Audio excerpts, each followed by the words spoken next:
When Pontiac decided to use Chevrolet's engineering at its core, it didn't just produce another vehicle, it created a piece of automotive history.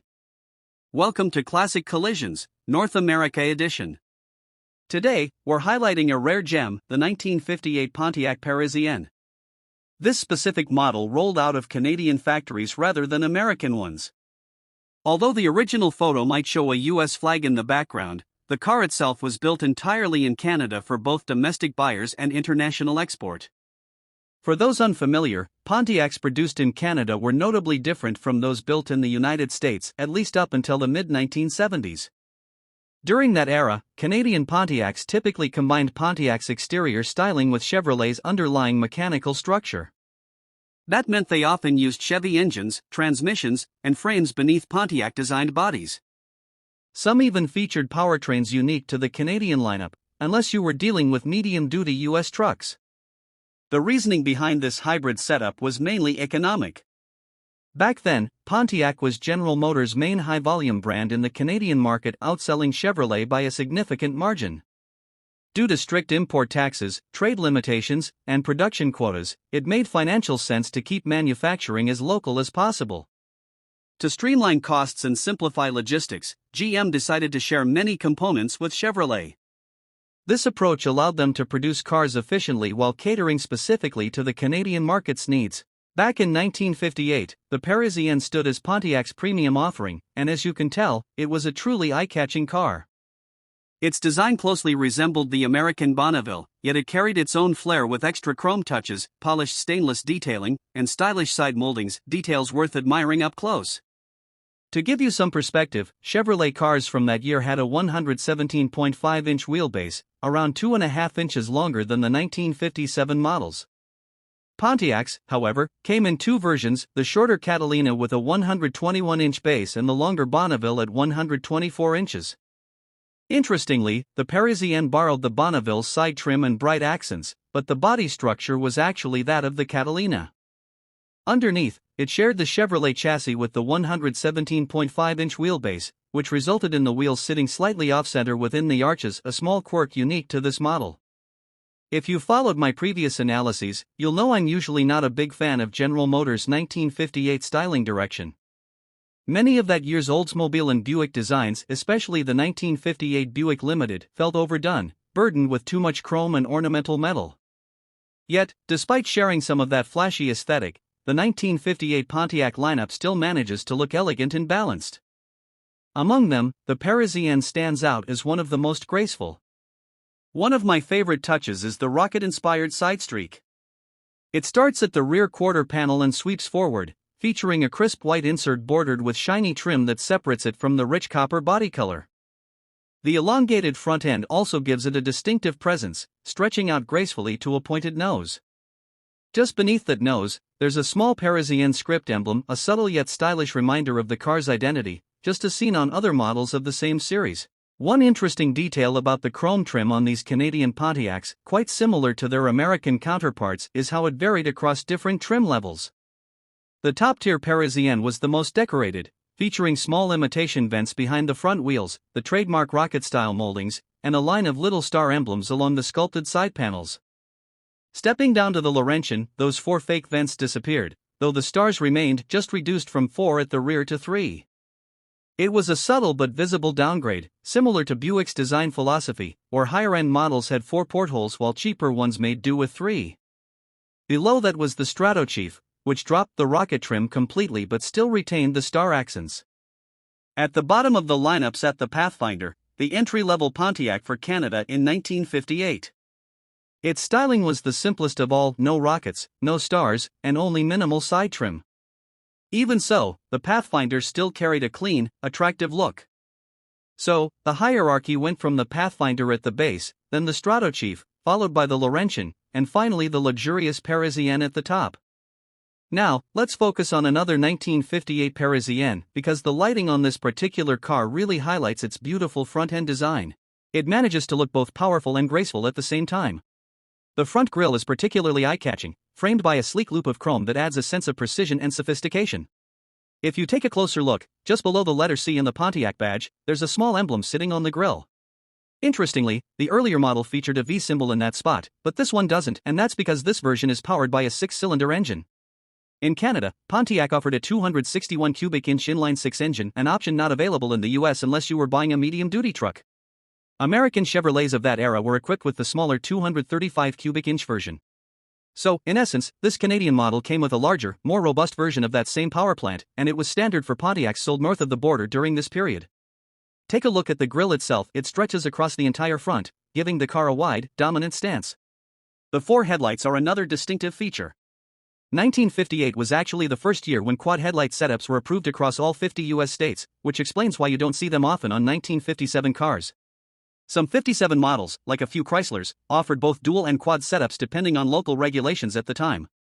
By 1958, however, 4 headlights had become the industry standard. I also appreciate how the design of the headlight bezels blends seamlessly into the chrome trim, which neatly integrates the parking and turn signal lights right into the grille. Another standout element is the pair of aircraft-inspired streaks running along the tops of the front fenders, each ending in an elegant piece of chrome detailing. The hood design is another highlight. It features a bold center ridge that becomes more pronounced toward the front before gently tapering off as it meets the leading edge. The lower portion of the hood carries a gentle inward curve that mirrors the sculpted form seen on the rear quarter panel, a clever touch of design symmetry. In the side profile, photographed here during the golden hour, the warm sunlight brings out the richness of its dual-tone green paintwork. It's a classic color pairing from the late 1950s that perfectly complements the car's flowing lines. From this angle, the body appears clean and purposeful. A smooth contour runs along the upper section, where the door surface subtly curves inward toward the windows.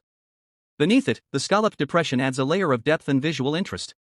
The overall design feels simple yet graceful. Apart from the chrome accents and the jet-inspired streaks, the bodywork maintains a sense of restraint.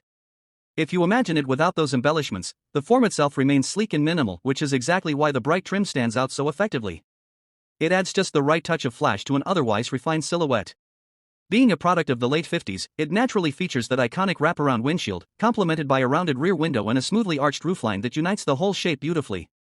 That sweeping roof arc was a signature element of General Motors' design for years, and, arguably, GM executed it with more elegance than Ford.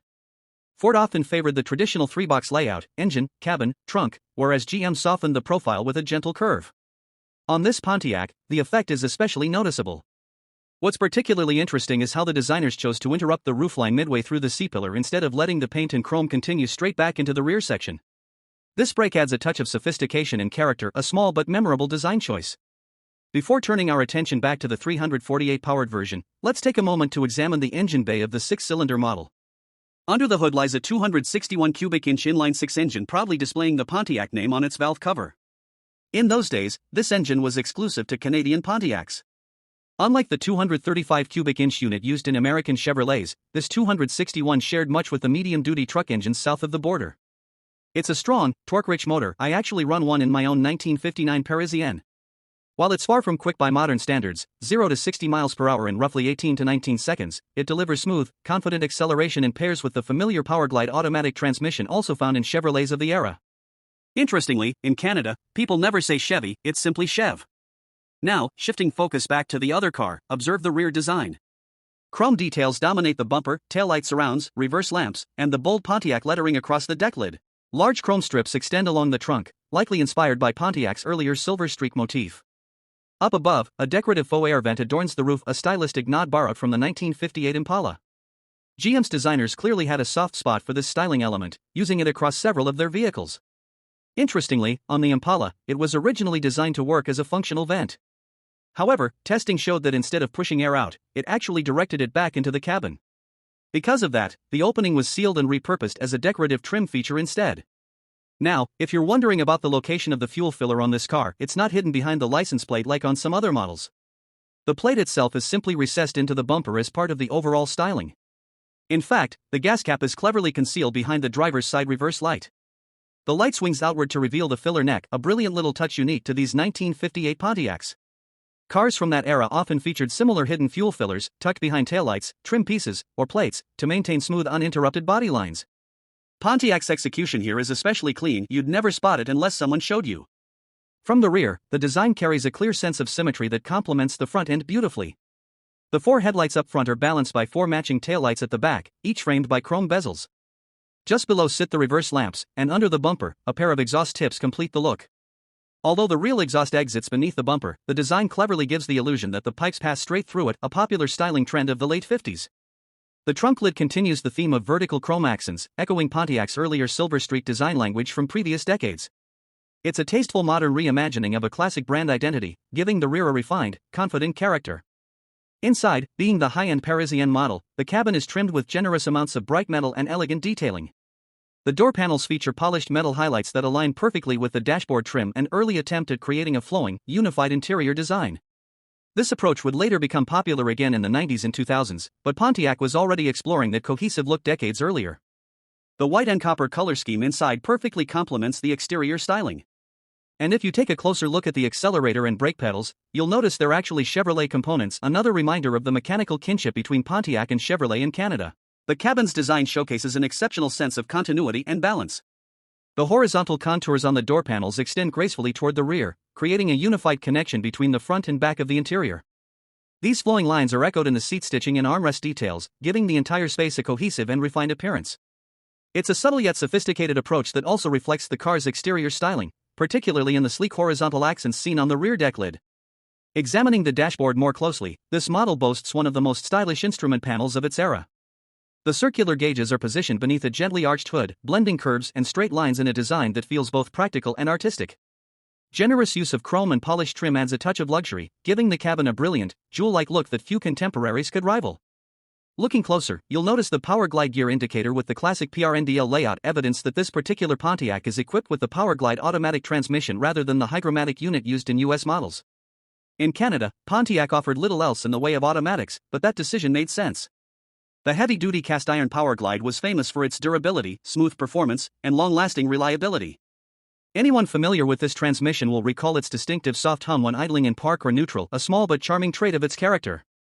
Before diving into what's under the hood, it's worth pausing to admire the stunning copper and white interior once more. It's rare to find another car from the late 1950s in this price range that delivers such precision, craftsmanship, and attention to detail.